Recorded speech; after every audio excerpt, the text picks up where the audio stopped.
जय हिंद साथियों, अगर अभी तक आपने हमारे चैनल सोच से जंग को सब्सक्राइब नहीं किया है तो सब्सक्राइब जरूर करें और बेल आइकन दबाना ना भूलें ताकि हर लेटेस्ट धमाकेदार खबरों की अपडेट आप तक पहुंचाई जा सके।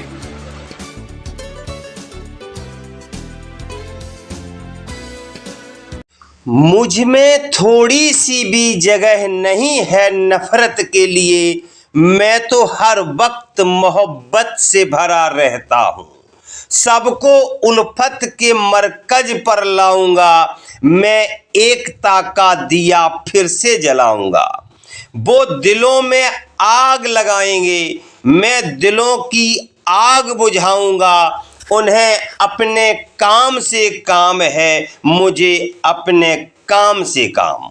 उक्त उद्गार व्यक्त किए एक सामाजिक सद्भावना विचार गोष्ठी में देश की बात फाउंडेशन के सेंट्रल कोऑर्डिनेटर अवध नारायण पत्रकार ने। उन्होंने अपने संबोधन में कहा कि एकता और भाईचारा किसी भी प्रगतिशील समाज की मूलभूत जरूरत है, लेकिन समाज विभिन्न धर्मों, समुदायों, मजहबों और जातियों में बटा हुआ है।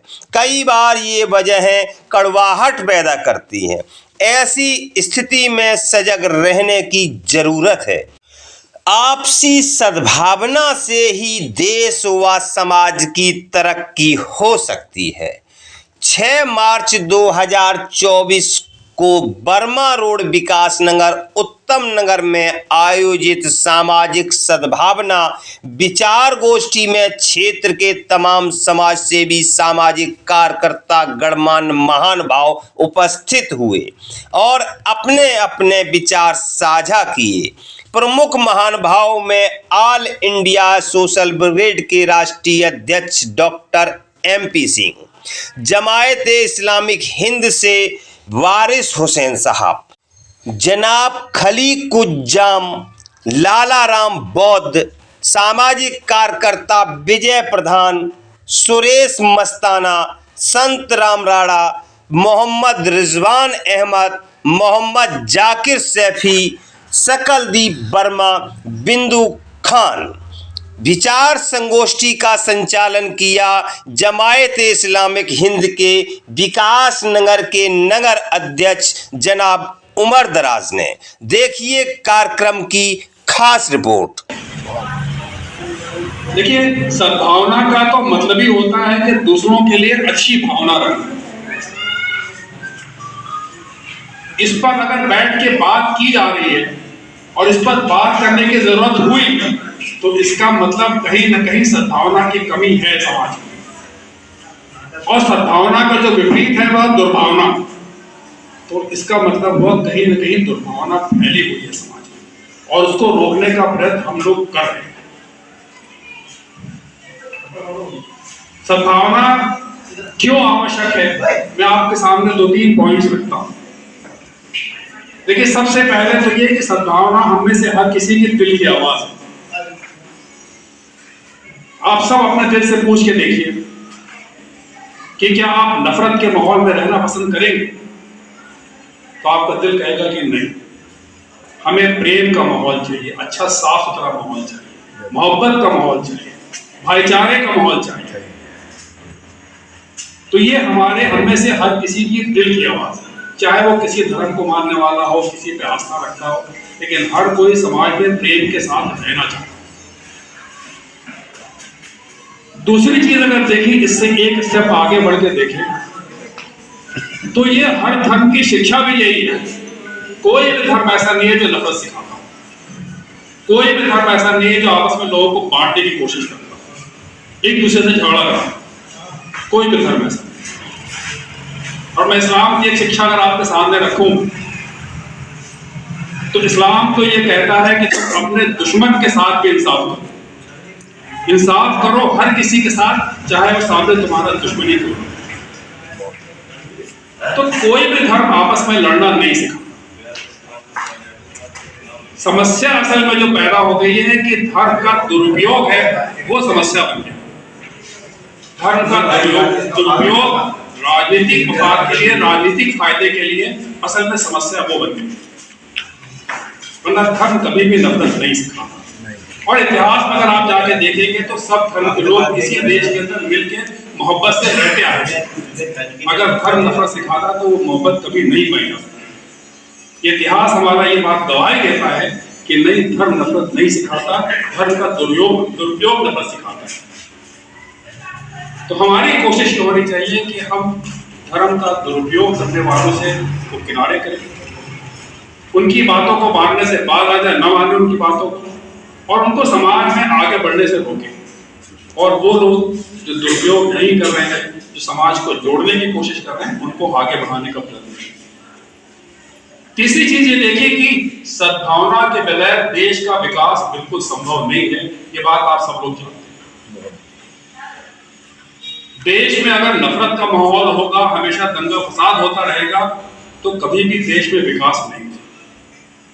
तो देश की उन्नति के लिए, देश के विकास के लिए, देश को आगे बढ़ाने के लिए ये भी आवश्यक है कि पूरे समाज में सद्भावना हो।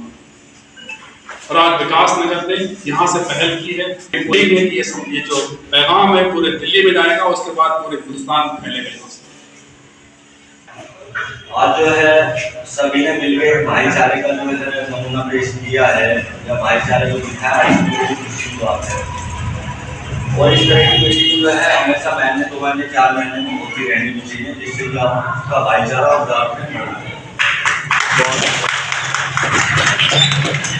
सबसे बड़ा नाता जो है वो इंसानियत का नाता है। सबसे पहले जो आती है वो इंसानियत है। जाति धर्म जो भी हम लोग के अपने बनाए हुए हैं, ये बहुत बात है। अगर हम जाति धर्म में बढ़ने लगे, जाति धर्म के उसको मानने लगे, तो हर इंसान किसी भी जाति धर्म के बंदे को ले लो, उसका खून निकाल के देखो और उसको बदलाव हो, तो हम जो जाति धर्म में बदलाव को मान सकते हैं कि हाँ, ऊपर वाले ने जो हमें जो भेजा है वहां से बना के अलग अलग जातियों को बांट दिया। इंसान का जो जन्म हुआ है, इंसान को मोक्ष प्राप्ति के लिए एक जो है ऊपर वाले ने अपना रूप बना के भेजा है। उसमें जो है भगवान का नाम ले लो, या अल्लाह का ले लो, या जो है गुरु का ले लो, जो है इस्लाम से, या जो ईसाई अगर किसी का भी ले लो, जो है उसको जो लेकर चलो, तो लेकिन केंद्र भी उसका एक ही है। जाति धर्म जो है वो इस हिसाब से, जिस तरह एक माँ बाप की जो है 4 या 5 संतानें हैं, लेकिन नाम एक नहीं हो सकते उनके, सभी के नाम अलग अलग हैं। उसी तरह से हम लोगों ने आपस में जो है अपने नाम को उजागर करने के लिए अलग अलग जातियों को बना दिया। और जो इंसान इस इंसानियत के समूह के अंदर अगर इस इंसानियत को खत्म करना चाहता है और वो जाति बिरादरी को बांटना चाहता है, उसकी घृणा फैलाता है, तो उसको आप अपना जो है विदेशी मत समझें, वो आप लोगों का दुश्मन है, चाहे कोई भी है। क्योंकि जो घृणा फैलाने वाला इंसान है वो अपने स्वार्थ के लिए घृणा फैलाता है, ना कि तुम्हारी और अपनी भलाई। वो सिर्फ अपनी भलाई देख रहा है आप लोगों के लिए। और अब से पहले 10 साल पहले जाओ, या 20 साल पहले जाओ, 50 साल पहले जाओ, वो समय कुछ और था और अब का समय कुछ और है। आज करीबन जो है 80% जनरेशन जो है पढ़ी लिखी हो चुकी है और वो इस चीज को समझती भी है, लेकिन 20% जो पढ़ाई का अस्तित्व है वो भी हमारा अभी कम है। जब तक ये पढ़ाई का जो हमारा सिस्टम है ये 100% में नहीं पहुंचेगा, जब तक हमारा पूरी तरह जागरूक नहीं हो सकता। हमें जो जाति धर्म वाद विवाद इनमें पढ़ने के बजाय अपने बच्चों को अच्छी तालीम, अच्छी उस पर गौर करना चाहिए, जिससे कि हमारी जो जनरेशन आगे बढ़े, ना कि बिरादरीवाद। बिरादरी तो 365 जिस तरह साल के 365 दिन है, उसी तरह 365 बिरादरियां भी। और ये बिरादरियां जो आपस में बांट रखी हैं हम लोगों की और आप लोगों की, एक दूसरे की घृणा है अलग, एक दूसरे को घृणित तरीके से देखना और एक दूसरे से समाज को बांटना। और ये जो समाज को बांटा जा रहा है वही हमारे विनाश का कारण है। अगर कोई इंसान हमें ये राय दे रहा है अब ये हिंदू है मैं मुसलमान हूँ, ये हमारे साथ ये कर रहा है वो कर रहा है, तो ये समझो आपका जो है वो हितैषी नहीं है, वो आपको एक दलदल में लेके जा रहा है। अगर कोई इंसान आपको ये शिक्षा दे रहा है कि तेरा बच्चा गलत चल रहा है, इसको आप संभालो, अपने बच्चे को अच्छी तालीम दो, अच्छी शिक्षा दो, इसको पढ़ा लिखा के आगे बढ़ाओ। अगर कोई तेरी है कमजोरी है, कोई दिक्कत है, तो हमारे से हेल्प हो सकती है, हम हेल्प करेंगे। तो आपका असली हितैषी वो है अब जो आपको सही रास्ता दिखा रहा है।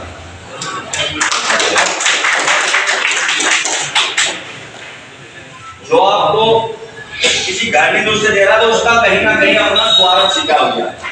वो अपने स्वार्थ में तुम्हें बेवकूफ बना के और तुम्हें यूज करके फेंक देगा, क्योंकि उसका जिसका स्वार्थ निकल जाएगा उसका अपना काम खत्म। लेकिन जो आदमी तुम्हें शिक्षा दे रहा है तो ये अपने बच्चे को पढ़ाओ लिखाओ, इसको गलत रास्ते से बचाओ, ये गलत चल रहा है। मैं उस आदमी को भी गलत मानता हूँ अगर कोई बंदा किसी बच्चे की किसी के उसको शिकायत कर रहा है, अब भाई तेरा बच्चा तेरा मामा ने गलत देखा ये चीज गलत कर रहा है और वो अपने बच्चे को डांटने बजाकर उसकी सपोर्ट कर रहा है, तो वो अपने बच्चे का सबसे बड़ा दुश्मन है। इसलिए पहले उस बंदे की बात पे गौर करनी चाहिए। अब ये जो आदमी मेरे बच्चे के लिए बोल के गया है अगर तेरा बच्चा मामा ने गलत देखा और गलती कर रहा है, तो उस बात में पहले उसे उसका पता लगाना चाहिए अब ये जो इंसान ने कहा है ये गलत है या सही है, और उसका पता लगाने के बाद में अगर वो गलत है तो अपने बच्चे का वही रिमोट डायल कर देना चाहिए। तो अगर अपने बच्चे का भविष्य बनाना है, अगर उसको गलती का पता लगने के बाद में तो अगर बच्चे का अपने साथ दे रहा है या जाति जाति किसी हवा में आकर उसका उठा रहा है उसको, तो ये समझो वो अपने बच्चे का भविष्य खत्म कर रहा है और वो एक समाज का कीड़ा है जो उस समाज को गंदगी की तरफ धकेल रहा है। हमारे साथ है विजय प्रधान जी, जो आज ये कार्यक्रम था सद्भावना के ऊपर एक गोष्ठी थी, वहाँ ये विजय प्रधान जी से मेरी जो है आपसे रूबरू कराता हूँ। आज ये विजय प्रधान जी एक ये जो गोष्ठी चल रही थी ये क्या है, आज जो सद्भावना गोष्ठी क्या चीज़ है? देखिए जी, मैं तो सबसे पहले कहना चाहता हूँ कि सद्भावना का मतलब है सद्भावना, यानी सकारात्मक एक भावना हो, सच्ची भावना हो। इसको लेके जाति धर्म क्षेत्रवाद से ऊपर उठ करके हम सद्भावना गोष्ठी के रूप में अपने क्षेत्र विकास नगर वार्ड 109 में एक आयोजन किया गया, जिसमें सभी हिंदू मुस्लिम सिख ईसाई सभी को आमंत्रित किया गया और इसमें सभी समाज सेवकों RW के प्रधान और कॉलोनी वासियों को कहा गया कि हम सद्भावना गोष्ठी के दौरान आपस में प्यार को बांटें और जिस तरह की राजनीतिकरण चल रही है आज के माहौल में, उससे अलग हट करके हम मोहब्बत की तरह आपस में एकता का प्रतीक दें और हम सभी लोग आपस में शिक्षा चिकित्सा और अपने क्षेत्र के विकास की ओर एकजुट होकर के आगे बढ़ें और हमारा क्षेत्र विकसित हो और हम विकासशील कार्यों को आगे बढ़ाएं। और सबसे बड़ी बात ये है कि सद्भावना गोष्ठी, सद्भावना यानी अच्छी भावना, सारी जो दुर्भावना है उससे दूर रहना। हम जितने भी इस मंच में शामिल लोग हैं, हमारी बस एक ही विचारधारा है कि हिंदू मुस्लिम सिख ईसाई सब एक होकर के आपस में भाई भाई बन करके भारत को विश्व गुरु बनाएं और भारत में एक सद्भावना ऐसी लाएं जिससे जाति धर्म क्षेत्रवाद से ऊपर उठकर हम भारतवासी बने और हम एक ऐसा संदेश दें अपने दिल्ली को नहीं, विकास नगर वार्ड को ही नहीं, पूरे देश को, कि हम सब एक हैं और हम सब आगे बढ़ेंगे और पूरी दुनिया को दिखाएंगे कि भारत एक धर्मनिरपेक्ष देश है और भारत में सभी जातियां, सभी धर्म और सभी क्षेत्र को बराबर अधिकार है। सभी प्यार की अलग अलग फूल जो है वो माला के रूप में एक है। नहीं, आपने कभी शब्द बोला भारत धर्मनिरपेक्ष देश है। हाँ, लेकिन भारत धर्मनिरपेक्ष है, लेकिन भारत के जो मुखिया है वो तो धर्मनिरपेक्ष नहीं दिखाई दे रहे हैं। इसको लेकर आप क्या कहना चाहते हैं? देखिए जी, आपने बहुत अच्छा क्वेश्चन किया कि ये चीज़ भावनाएं अपने अंतरात्मा से आती है और जब वो जीवा पे आती है, मैं खुल के बोलता हूँ, मैं घुमा फिरा के बात नहीं कर रहा। कभी भी देश के मुखिया या परिवार का मुखिया का मेन कार्य ये होता है कि परिवार के जितने सदस्य होते हैं उसे जोड़ने का काम किया जाता है। तो हर की अलग अलग सोच है, लेकिन जो मेरी सोच ये है कि देश का मुखिया को सभी जाति, सभी धर्म और सभी क्षेत्र को एक होकर के भारत को विश्व गुरु बनाने के लिए एक करना चाहिए और भारत को शिक्षा, चिकित्सा एक बार फिर और एजुकेशन और जो युवाओं को लेकर के सभी पूरे भारत को एक लेकर के साथ चलना है। तो एजुकेशन की तो बात हो रही, तो विश्वगुरु भारत बन गया है, आप कह रहे एजुकेशन में क्या कमी है भारत के अंदर? देखिए जी, एजुकेशन दो पार्टों में डिवाइडेड हो गया, अमीरी पार्ट और गरीबी पार्ट। आप देख सकते हैं कि अमीरों के बच्चे बहुत आगे जा रहे हैं। अगर मैं ये नहीं कहता कि गरीब के बच्चे नहीं जाते, 2-4% अगर बच्चे आगे जाते हैं तो टेलीविजन में दिखाया जाता है एक मजदूर आदमी का गया। अरे 1-2 थोड़ी, इसके परसेंटेज बढ़ाओ। इसका एकमात्र कारण है हिंदी मीडियम, इंग्लिश मीडियम को आप एक करिए, एक तरह की किताब हो जाएगी। गरीब भी एक ही किताब पढ़ेगा, अमीर भी एक ही किताब पढ़ेगा, तो देखना ये डिस्टेंस बराबर हो जाएगा। तो ये आप शिक्षा का जो निजीकरण हो रहे हैं उसको लेकर आप क्या कहना चाहते हैं? बहुत अच्छा बात कही आपने। शिक्षा ही नहीं, मैं निजीकरण के टोटली विरोध में हूँ, क्योंकि निजीकरण का पहले तो उद्देश्य समझिए। निजीकरण का मेन उद्देश्य है लाभकारी। जितनी भी भारत की सरकारी संस्थाओं की जिस तरह से हत्या हो रही है, माफ़ी चाहता हूँ, मुझे बहुत बुरा बनाया है यूथ, लेकिन जिस तरह से हत्या हो रही है मैं बिल्कुल खिलाफ हूँ। क्यों? क्योंकि ये लाभकारी के लिए है, ये पूंजीपतियों को बढ़ावा देने के लिए है। उसी विपरीत आप जाए तो सरकारी संस्थाएं जो होती है सरकार की, वो लाभकारी के लिए नहीं होती है, कल्याणकारी के लिए होती है, जो हमने एजुकेशन में शिक्षा नीति में पढ़ा है, और यही कार्य सरकार का कल्याण का लिए। लेकिन जिस तरह से वर्तमान काल में हमारी वर्तमान सरकार जो सत्ता पक्ष है केंद्र में, वो लगातार निजीकरण को बढ़ावा दे रही है, पूंजीपतियों को आगे कर रही है। इसका विजय प्रधान विरोध करता है। और मैं कहता हूँ किसान आंदोलनों को कि आप एमएसपी जो लाए हो उसके साथ साथ निजीकरण का भी आप साथ में मुद्दे को उठाओ। हम आपके साथ हैं और देश के हर उस मुद्दे के साथ हैं जो देश के खिलाफ है। नहीं, तो किसान का जो आंदोलन चल रहा है, यहाँ तो बता रहे हैं कि किसानों को आंदोलन नहीं है, ये तो कुछ तथाकथित खालिस्तानी लोगों का आंदोलन है, ऐसा कुछ सुनाइए। ये सोशल मीडिया में प्रचार हो रहा है, ये क्या है? देखिए सर, मैं सबसे बड़ी बात बताऊं, मीडिया एक ज़माने में लोकतंत्र का सबसे बड़ा हथियार माना जाता है। मैं बताऊं आपको, जेपी आंदोलन हुआ, यहाँ तक कि भारत 1947 से पहले जब गुलाम था तब भी पत्रकार आज़ाद था। अंग्रेज की हिम्मत नहीं थी कि पत्रकारिता को दबा सके। उसके बाद जब भारत आज़ाद हुआ तो हमने देखा कि जयप्रकाश आंदोलन सबसे बड़ा आंदोलन था, उसमें भी पत्रकार आज़ाद हुआ और आज़ाद होकर के इंदिरा गांधी के खिलाफ आवाज़ उठाई, इंदिरा की सरकार तक गिर गई। उसके बाद आपने अन्ना आंदोलन देखा, उस आंदोलन में कांग्रेस की जिस तरह से क्षति हुई वो पूरे देश ने देखा। और वो जब किसान आंदोलन अब हुआ, सत्ता पक्ष अपना इस तरह की नीति अपनाई है। अब मैं कहते हुए कोई संकोच नहीं कर रहा हूँ, ताना साहब, मुझे कोई भी संकोच नहीं है। आप देश का विकास करिए, लेकिन सरकारी संस्थाओं को नष्ट करके नहीं, निजीकरण को नष्ट करिए। भाई ठीक है, देश चलाना आपका काम है, देश ने आपको बहुमत दिया है, लेकिन देश का जोड़ने का काम। यहाँ तो विश्वगुरु भारत की बात हो रही है। बिल्कुल आपने सही कहा, भारत विश्वगुरु बन गया है और पूरी जगह डंका बटा है, लेकिन कहाँ बटा? राष्ट्रीय चैनलों में। आप जो, मैं नाम नहीं ले रहा, सभी चैनलों में डंका बज रहा, लेकिन ज़मीन पे देखिए भारत में किस तरह से क्या कहते हैं, आज शिक्षा का अभाव हो रहा है।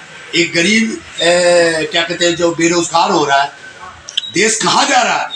बेरोजगार 2 करोड़ जो नौकरियों की देने की मांग थी, कितनी नौकरी होगी बताओ? आप देखिए सभी सरकारी संस्थाओं में उनमें ठेकेदारी प्रथा चल गई। नहीं, ये तो पहले काफी दिन से चल रही है, तो कांग्रेस के टाइम से भी चल रही है। बिल्कुल सही कहा, जो कांग्रेस ने जो नीतियों को चालू किया था वो आगे बढ़ा रहे, तो उनमें इनमें फर्क क्या? आपने बहुत अच्छा किया कि निजीकरण कांग्रेस की उपज है, लेकिन उस उपज को खत्म करना चाहिए, ये तो बढ़ा रहे हैं उनको। अच्छा, एक सवाल और आपसे है कि अभी यहाँ जिस तरह से आपके जो अभी कार्यक्रम में मैं सुन रहा था, सद्भावना की बात हो रही थी, हिंदू मुस्लिम सिख ईसाई एकता की बात हो रही थी, लेकिन दूसरी तरफ यहाँ भारत में हिंदू राष्ट्र बनाने की बात हो रही है। सभी लोगों की एक ही भावना है कि भारत को एक धर्म राष्ट्र, नहीं, एक धर्म राष्ट्र बनने से देश का तरक्की हो सकती है, आपको लगता एक है? धर्म नहीं, भारत का मतलब क्या है, धर्म निरपेक्ष, निरपेक्ष राष्ट्र होना चाहिए। बिल्कुल। क्योंकि धर्म का अगर राष्ट्र बनता है तो आपको आपके सामने उदाहरण मैं आपको दे देता हूँ। हाँ। पाकिस्तान का, अगर पाकिस्तान एक ही धर्म का राष्ट्र था तो बांग्लादेश क्यों बना? मतलब एक धर्म का राष्ट्र बनने से देश का तरक्की नहीं होगी। देश की तरक्की कब होगी? जब लोगों के पास अच्छी शिक्षा होगी, स्वास्थ्य होगा, रोजगार होगा, तभी देश की तरक्की होगी। मैं कहता हूँ कि भारत, हिंदुस्तान और इंडिया ये एक ही नाम है और हमें बस मोहब्बत बांटनी है, एकता बनानी है, भारत को विश्व गुरु बनाना है और सबको अमन, चैन और प्यार बांटना। तो भारत विश्व गुरु बनेगा कैसे आपके विचार से? ऐसा मतलब बताइए, भारत गुरु किस हिसाब से बनेगा आपके हिसाब से? मेरा कहने का मतलब है कि भारत विश्व गुरु बनने के जो रास्ते हैं वो रास्ते कई मार्गों से होके चले। अमूमन भारत में जो बेरोजगारी हो, ख़त्म हो, ये कौन करेगी? सरकार करेगी, हम आप थोड़ी करेंगे। सरकार की योजनाएं हैं, प्लस में भ्रष्टाचार खत्म हो। तीसरी बात, भारत में विभिन्न धर्म, विभिन्न जाति, विभिन्न क्षेत्र के लोग हैं, सारों को मिला के भारतवर्ष बनता है, इंडिया बनता है, हिंदुस्तान बनता है।